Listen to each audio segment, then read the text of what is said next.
Le Community Land Trust bruxellois, une terre partagée pour un habitat responsable. À Bruxelles, les familles avec peu de revenus qui veulent se loger découvrent rapidement deux réalités. Un déficit important de logements sociaux et un doublement des prix du logement entre 2000 et 2010. Il reste alors pour ces familles deux possibilités. Vivre dans un petit logement insalubre et cher ou quitter Bruxelles. Comment répondre à cette crise du logement et comment éviter que les prix continuent à monter? Plusieurs associations bruxelloises ont réfléchi à cette question et ont découvert aux États-Unis un système qui pourrait donner une réponse, les Community Land Trusts. Le principe de base des CLT est que le sol doit être utilisé pour répondre aux besoins des habitants et non pas comme un bien spéculatif. Un CLT est une association sans but lucratif qui acquiert, possède et gère des terrains et des bâtiments pour les rendre accessibles aux revenus les plus bas. Le principe du CLT est l'acquisition mixte. Le CLT acquiert des terrains grâce à des subsides, il reste propriétaire du terrain et il vend les logements construits sur ce terrain à des particuliers. Comme la valeur du sol n'est plus prise en compte dans la valeur du bâtiment, le logement est alors moins cher.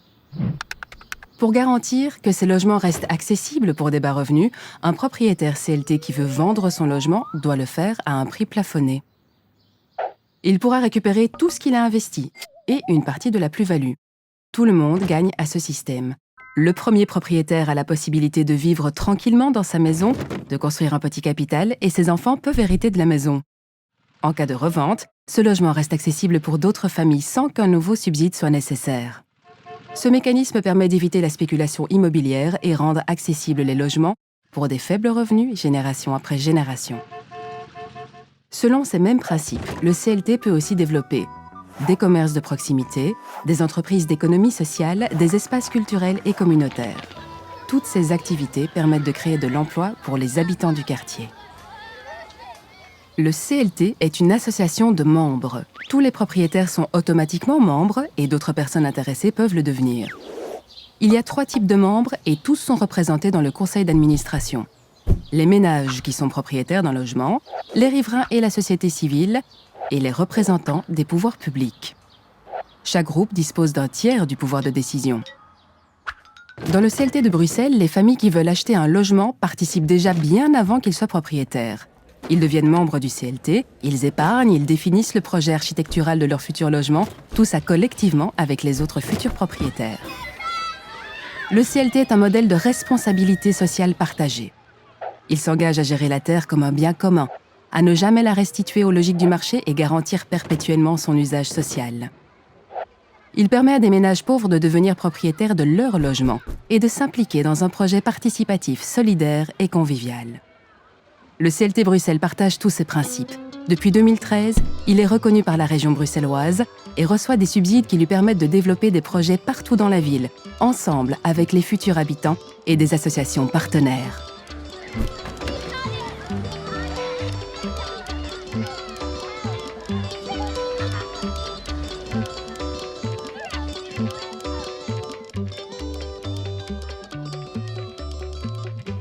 We are a small and young non-profit organization that is developing since 2013 affordable housing in Brussels for low-income families with the support of the Brussels region. To start my presentation, I'll go into the way a community land trust works, a few principles that are used by most of the CLTs working at different places in the world.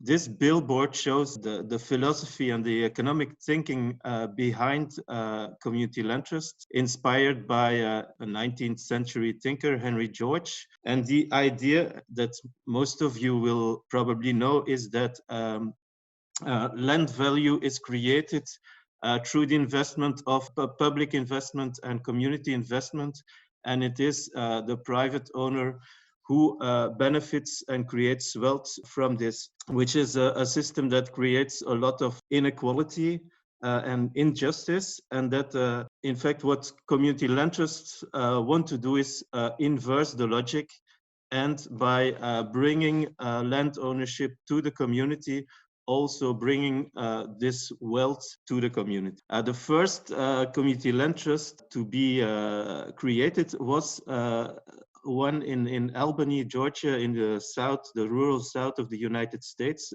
at the beginning of the 70s, and was really part of the civil rights movements. It were people close to Martin Luther King who thought that for giving real equality to especially to the black farm workers, it was important for them to have ownership of the land. And so New Communities was the name of the first community land trust. And since then, it has been developing first in the United States, and now since a few years, 10 years ago, it started also in the UK, and now more and more other people in other countries in Europe are picking up these ideas. So in a few words, what is a community land trust? It is a non-profit organization that owns and manages land for the benefit of the community, that builds perpetual affordable housing on this land. Also other functions, for instance, spaces for socio-economic use, and also an organization that is democratically governed. First of all, a community land trust use an innovative model of tenure. As I said, land ownership is collective. Collective meaning that it is the community land trust who owns the land, and the home ownership is individual, or it could be a cooperative or an association who owns the building on the land. And we use long-term lease contracts to separate ownership of land and the ownership of the buildings. We say that the land is owned by the community. It is the community land trust, but the way it is governed, we want to mirror the community in the way our association is governed. All the stakeholders are involved in our governance model. Community land trusts are typically open membership organizations in which all the people living on CLT land become automatically member, but also people living in the wider environment, neighbors, associations, etc. And also the authorities are represented in our organization. And the most interesting thing about that is that we try to, in this governance model, to obtain a balance between the interests of the community and those of the individual homeowners. And then another important element of the CLT model is the affordability and the lasting affordability. Homes are made affordable because people who buy our homes don't have to pay the land. This land is, in our case, subsidized through grants of the Brussels region. But innovative part of it is that homes are not only affordable for the first buyers, but stay affordable forever, because there is a resale formula that controls the price, and people cannot sell their home at the highest price and to whomever they want. In that way, it is possible that the homes stay affordable for low-income families living in Brussels. So how do we use this model in Brussels? Well, in Brussels, as in many other European cities, we have known an affordability crisis since the beginning of this century. Housing prices, who were very affordable compared to other European cities until then, started to rise really at a high speed. In 10 years' time, they doubled, and they keep on rising after that. And you have to know that Brussels is a city with, again, compared to other European cities, very low percentage of social housing. So when private housing prices started to rise, there was no alternative available. And then it was in that context that housing activists and neighborhood associations started to think about alternative ways to develop affordable housing, alternative ways in which the community would have a central role. After campaigning for a few years, we were recognized by the Brussels region, and we received funding for our first operations at the end of 2012. And we work mainly with subsidies of the Brussels region. Our target group are people who are eligible for social housing, so mainly the poorest half of the Brussels population. It is a very diverse group with a lot of people who are born outside. The large majority of our households are born outside of Brussels, mainly in Africa, as you can see in this scheme. What we try to do is to make housing affordable for all of them, so also the very poorest groups.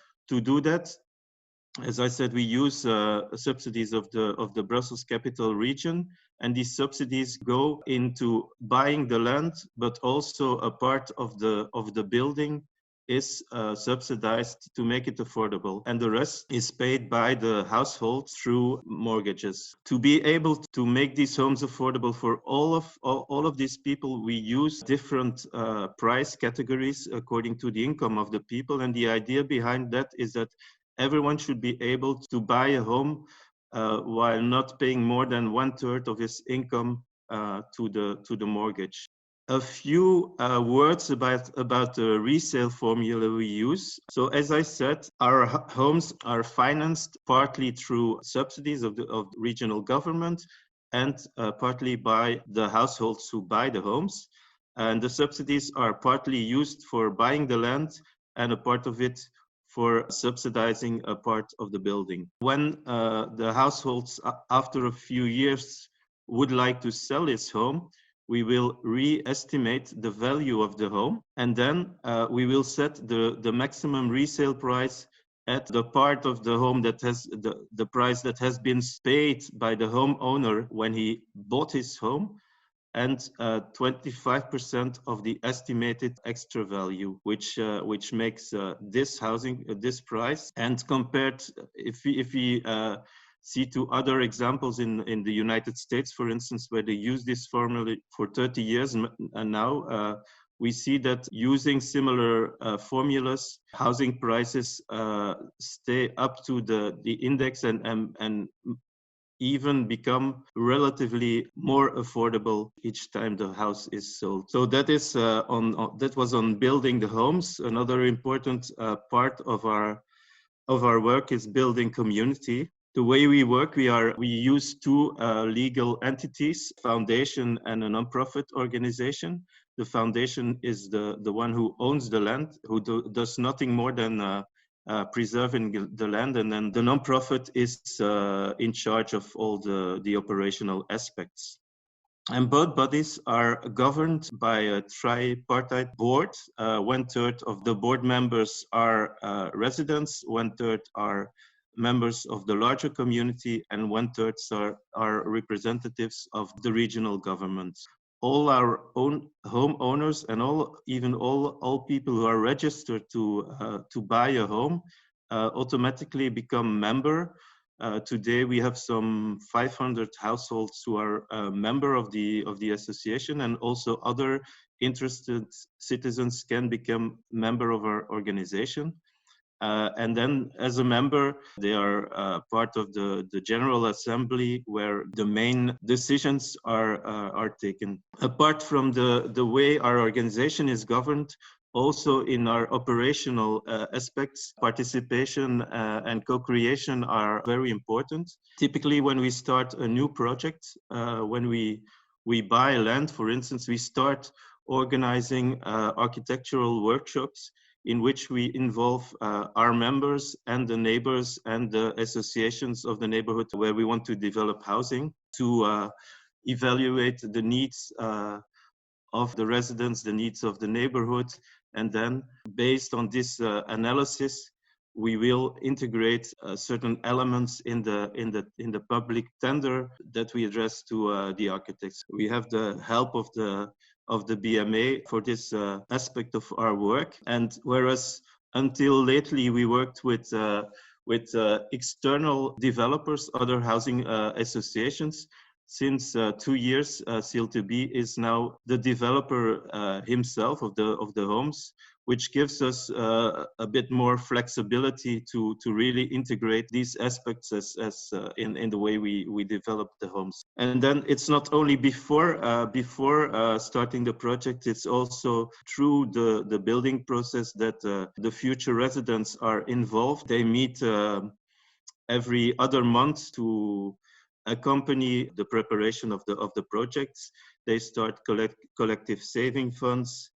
And very important also is that for all of this, we work closely together with neighborhood associations. This is an example of one of the design workshops, where we also very often, when it's possible, we work together with architectural students to make these kinds of maquettes and to help us organize the process. This is to show that we also invite the future residents to follow the building process, because it's very important that people understand the way the homes are built, because they will be in charge of managing them, and understanding it for us is a key element to make that possible afterwards. Throughout all this process, there are 5 themes that we have in mind and that are integrated in the process.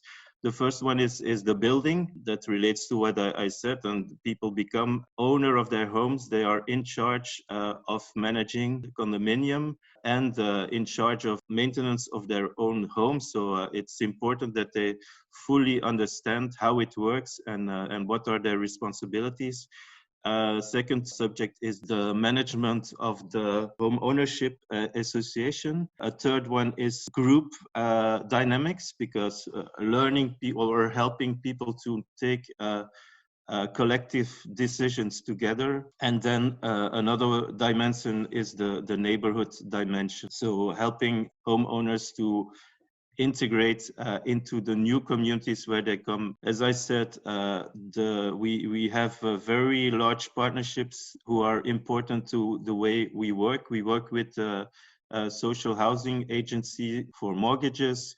We work with a lot of community organizations, and also, apart from the support of the regional government, we work with a few municipalities who are interested in our approach. Involvement of the community goes also behind the building process, because we also help our members to develop community organizations. For instance, this is a monthly festival that is organized by the future residents of a project that is now occupied since a few months, but as a way to prepare their arrival in this new community for over 2 years, they organized every month a flea market in front of the building plots. There are bicycle lessons where community members who know how to ride the bike learn other members to ride the bike. Or this one, it's a group of women members who decided to create cooking group that's called Green Canteen, and that's where they hope that in the future it will be a possibility for them to generate some income. And also the temporary use of our buildings is an important part of the way we think development. This is a project where we bought an old industrial building that will have to be demolished in a few years. But in the meantime, there is temporary housing for homeless. There is a bicycle repair place. There is a recuperation shop and other things. And we really also invite the neighborhood to come to these buildings and to learn about the way we work. So as I said, we started in 2013.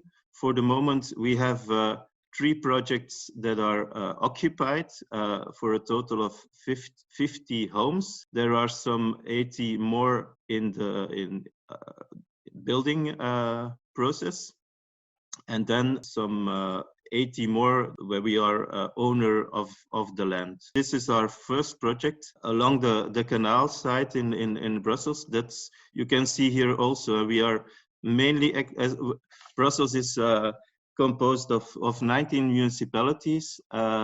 We could be active in all of these municipalities, but up to now, it's mainly in the canal zone, the poorest regions of Brussels. Why? Well, mainly because their land is up to now cheapest. But it's also interesting. It's really also neighborhoods where we want to be active. And it's also interesting because, for instance, this one, it is really along next to the canal, and this is a zone that is slowly becoming gentrified. For us, it's important also to show the benefits of our model in such a context. This is another project with 7 homes. We also try to integrate where it's possible community space on the ground floor. So here will be a shared garden, a garden that will be shared with the neighborhood, and space for a local association. This is our biggest project up to now, called Arc-en-Ciel in Molenbeek. 32 homes and a women's community center on the ground floor.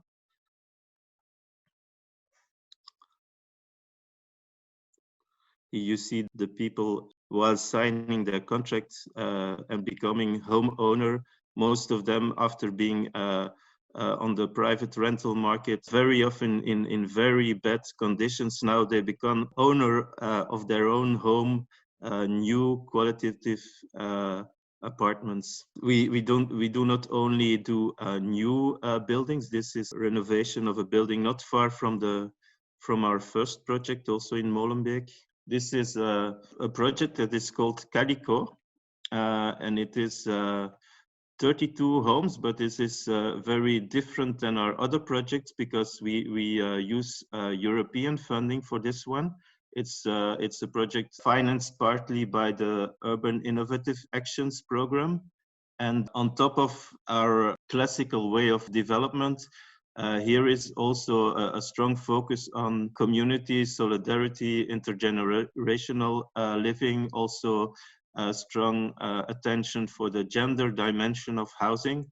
And within the project, there will be a house of birth and end of life integrated, where the idea is that a part of the community living in the home will be available to create a home-like environment for these 2 functions. This is another project where we have the building permit since a few months, and here it's close to a football field in one of the poorest neighborhoods also of Brussels, and the association that is in charge of animating the football field will have its offices on the ground floor of these 15 homes. Another one, this is the project that will be developed in Rue Abbé Quelitz, where I showed you the picture of the industrial building with all these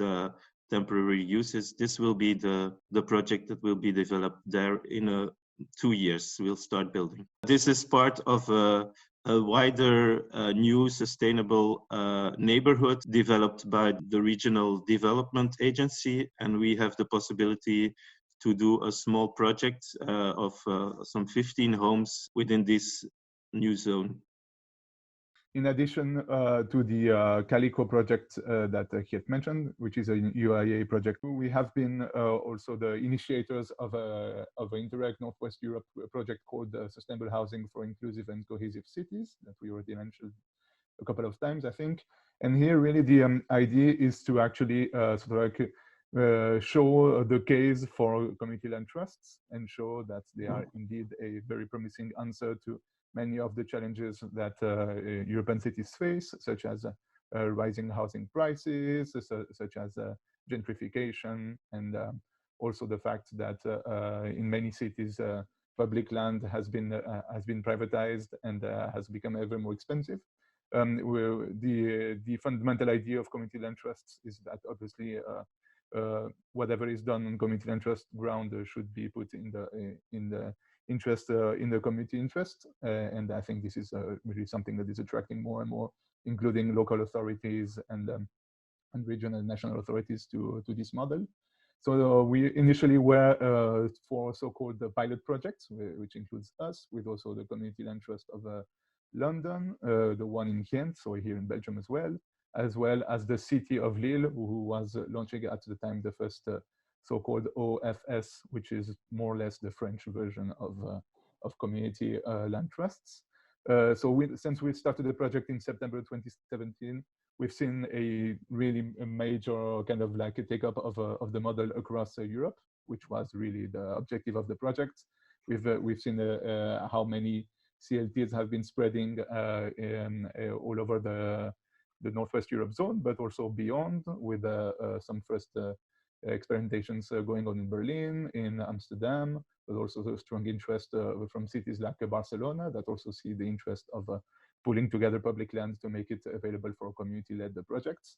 And obviously the spread of the community land trust model in England, where it has a slightly longer history of being implemented. And we've also been strongly supported by two organizations, one being the Community Land Trust Network in England and Wales, but also the Global Fund for Cities Development, which is some sort of international organization that reflects on financing for cities, and who has been able to give us a very interesting and strong financial expertise.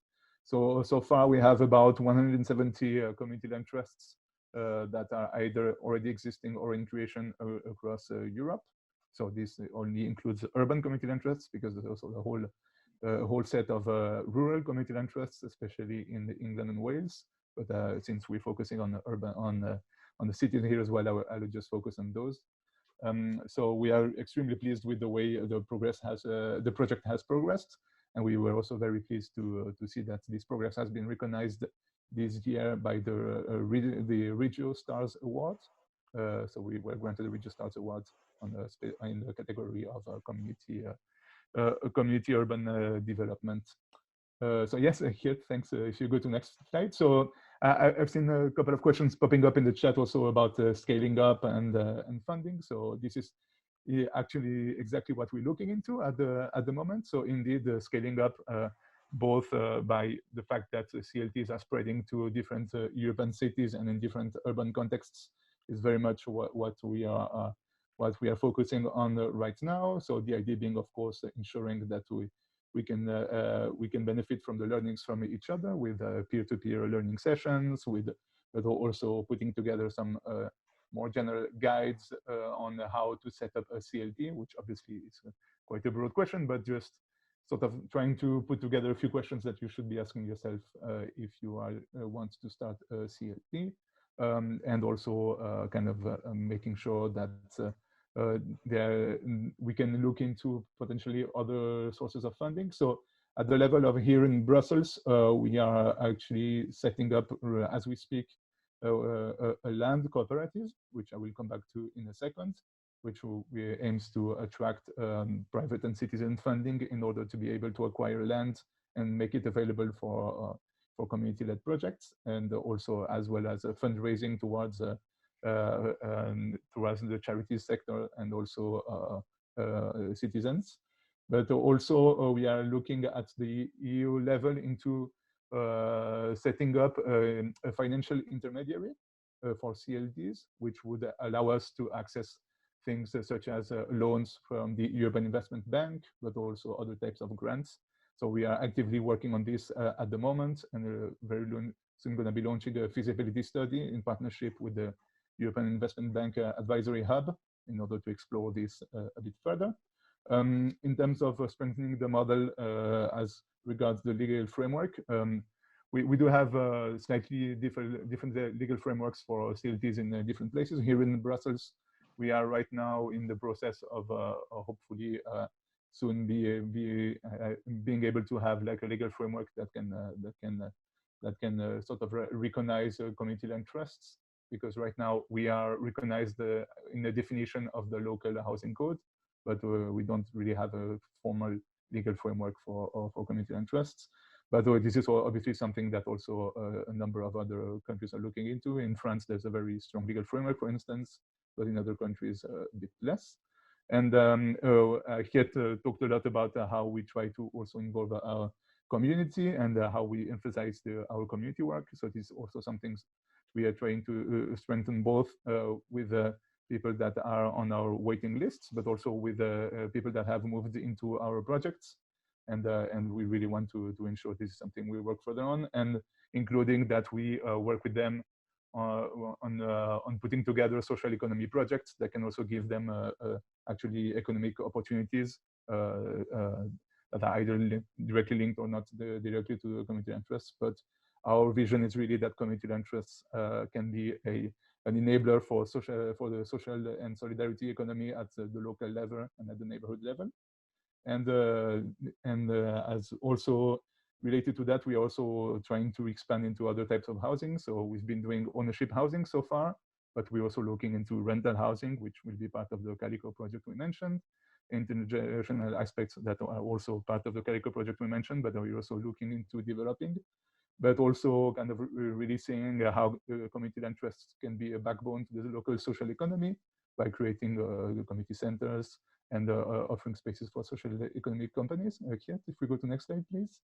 So yeah, as part of this, I mentioned we are currently setting up a land cooperative here in Brussels called the Common Grounds, and the idea is really that this cooperative can be a vehicle to attract private and citizen funding to allow us to buy land and to make all these projects we have a reality. So making this land available to